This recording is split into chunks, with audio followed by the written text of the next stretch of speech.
Olá! Seja muito bem-vindo ao Minuto Escola Sabatina. Está no ar mais um episódio do nosso podcast. Hoje é segunda-feira, 28 de abril de 2025, e seguimos com o estudo do trimestre. Alusões, imagens e símbolos. Como estudar a profecia bíblica. Nesta lição, exploramos como Deus se comunica por meio de elementos simbólicos e como podemos interpretar corretamente essas mensagens proféticas à luz das Escrituras. O nosso tema de hoje é Daniel 2. Antes de começarmos o estudo da lição, vamos nos colocar na presença de Deus em oração, pedindo que Ele nos conduza e nos dê sabedoria para entender a Sua palavra. Querido Deus, nosso Pai Celestial, agradecemos por este novo dia e pela oportunidade de estudarmos a Tua palavra. Pedimos que o Teu Espírito Santo esteja conosco, iluminando nossa mente e tocando nosso coração. Que possamos compreender a Tua vontade e aplicar os Teus ensinamentos em nossa vida.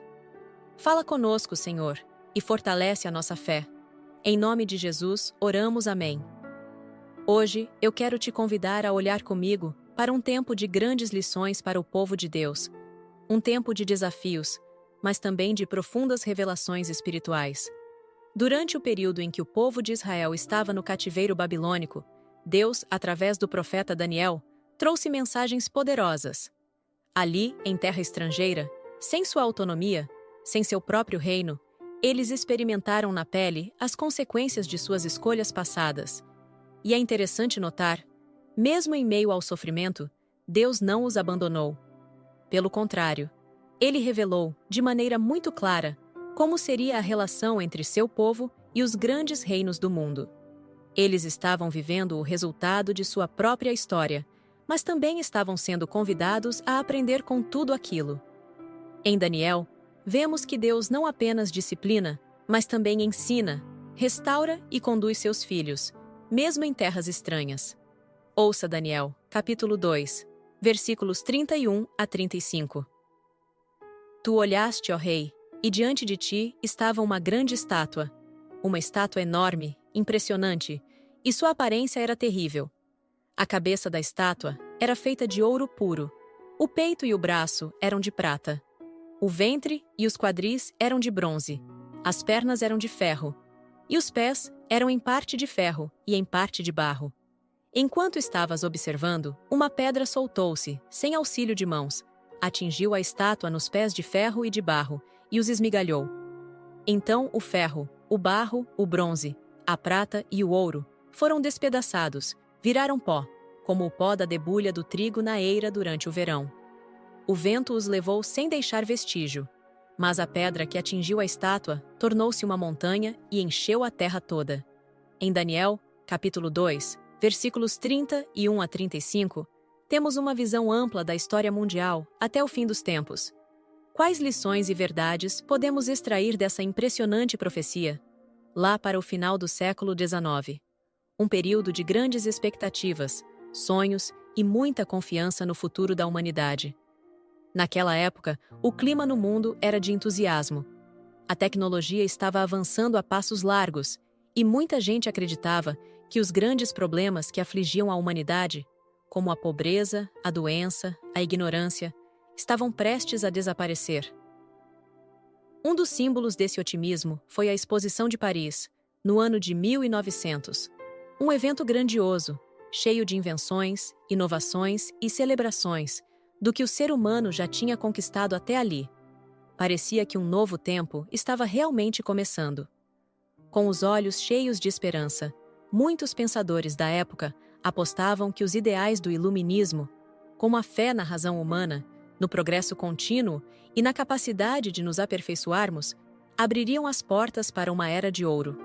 Era como se acreditassem que, sozinhos, pela própria inteligência e esforço, nós seríamos capazes de construir um mundo perfeito. Mas será que essa confiança toda se sustentou?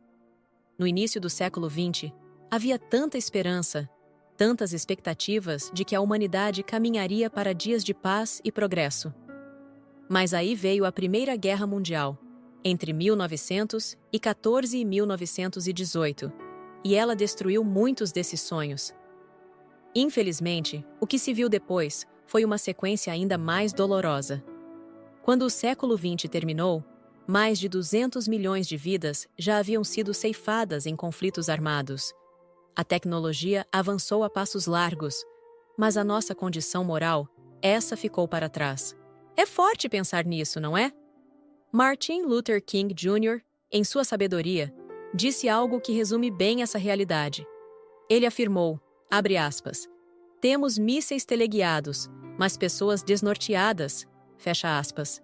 Que palavras poderosas e assustadoras, porque no fundo, elas mostram o quanto podemos nos perder, mesmo em meio a grandes conquistas materiais. Avançamos nas máquinas, mas muitas vezes regredimos no coração. Quando estudamos a profecia de Daniel 2, algo chama a atenção de muitos estudiosos: a sequência dos metais. Ela segue uma ordem curiosa, começando pelo mais precioso e, aos poucos, passando para materiais de menor valor. Primeiro vem o ouro, depois a prata, seguido pelo bronze, o ferro e, por fim, uma mistura de ferro com barro. Darwin, com sua teoria da evolução biológica, e Marx, com suas ideias sobre o progresso social e econômico, trouxeram a noção de que a humanidade estaria, de alguma forma, avançando, melhorando, evoluindo. É verdade que, olhando em volta, vemos progressos em muitos aspectos: ciência, tecnologia, medicina. A vida, em muitos sentidos, se tornou mais confortável. Mas, se a gente parar para observar com atenção como o mundo é governado, se olharmos para a política, para as relações entre as nações, para os conflitos e a instabilidade que ainda marcam a história humana, fica difícil, não é? Fica difícil imaginar um futuro de verdadeira paz, de segurança duradoura, de prosperidade real para todos. A Bíblia já nos alertava sobre isso. Em 2 Timóteo, capítulo 3, versículo 1, lemos: Saiba disto. Nos últimos dias sobrevirão tempos terríveis. E ainda, em Mateus, capítulo 24, versículos 6 e 7, Jesus nos advertiu. Está escrito: Vocês ouvirão falar de guerras e rumores de guerras. Nação se levantará contra nação e reino contra reino. Hoje, refletiremos sobre uma poderosa lição deixada através da visão concedida a Nabucodonosor, rei da Babilônia. Uma visão que não apenas descreve o futuro dos grandes impérios mundiais, mas também revela o triste processo de deterioração moral que acompanha o esquecimento de Deus. Esta reflexão está baseada no texto escrito por Ellen White, publicado em The Youth's Instructor, no dia 22 de setembro de 1903. A imagem vista por Nabucodonosor em seu sonho, descrita em Daniel 2, era composta de diferentes materiais: a cabeça de ouro, o peito e braços de prata, o ventre e as coxas de bronze, as pernas de ferro e os pés de ferro misturado com barro. Esta imagem representava a sucessão dos grandes impérios da história, começando pela gloriosa Babilônia, seguida pela Média Pérsia, Grécia, Roma e, finalmente, os reinos divididos dos tempos finais. Ellen White comenta que esta representação indica não apenas a mudança de poder, mas também a deterioração moral das nações. Ouçamos suas palavras, abre aspas, à medida que as nações esquecem Deus, na mesma proporção, elas se tornam moralmente fracas, fecha aspas. Vejam, irmãos, Babilônia, apesar de seu esplendor, caiu porque em sua prosperidade esqueceu-se de Deus e atribuiu sua glória à habilidade humana. Isso ecoa o alerta de Provérbios, capítulo 16, versículo 18, está escrito: A soberba precede a ruína, e a altivez do espírito precede a queda. O Império Medo-Persa, que sucedeu Babilônia, também enfrentou a ira do céu. A lei de Deus foi desprezada. O temor do Senhor, que deveria ser o princípio da sabedoria, conforme ensina Provérbios, capítulo 9, versículo 10, está escrito: O temor do Senhor é o princípio da sabedoria, e o conhecimento do santo é entendimento. Não encontrou lugar no coração do povo. Na Média e na Pérsia predominavam a maldade, a blasfêmia e a corrupção. Cada reino subsequente decaiu ainda mais, pois à medida que esqueciam de Deus, afundavam na escala de valor moral, exatamente como descrito em Romanos, capítulo 1, versículos 21 e 22. Está escrito: Porquanto, tendo conhecido a Deus, não o glorificaram como Deus, nem lhe deram graças. Antes, em seus discursos se desvaneceram, e o seu coração insensato se obscureceu. Dizendo-se sábios, tornaram-se loucos.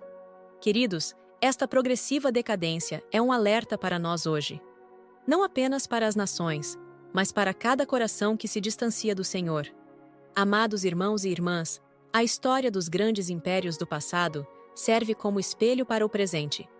Assim como Babilônia e seus sucessores caíram por se afastarem de Deus, também nós corremos o risco de perder nossa firmeza espiritual quando nos apoiamos na sabedoria humana e nos esquecemos do Criador. A lição que tiramos é clara. A verdadeira prosperidade, tanto pessoal quanto nacional, depende da nossa fidelidade a Deus e da reverência à sua lei. Como disse o salmista em Salmos, capítulo 33, versículo 12, Bem-aventurada é a nação cujo Deus é o Senhor, e o povo que ele escolheu para sua herança. Se queremos resistir à corrupção moral e permanecer firmes diante das provas, precisamos manter viva a lembrança de Deus em nossos corações, exaltando sua palavra acima de toda realização humana. Que o Espírito Santo nos ajude a viver cada dia na dependência do Altíssimo, reconhecendo-o em todos os nossos caminhos, para que ele endireite as nossas veredas, como prometido em Provérbios, capítulo 3, versículo 6, Reconhece-o em todos os teus caminhos, e ele endireitará as tuas veredas. Obrigado por nos acompanhar em mais um episódio do Minuto Escola Sabatina. No próximo encontro, vamos explorar o tema, Daniel 7. Reserve um momento especial para ouvir e refletir. Que Deus abençoe você grandemente. Até o próximo episódio. Maranata! O Senhor logo vem.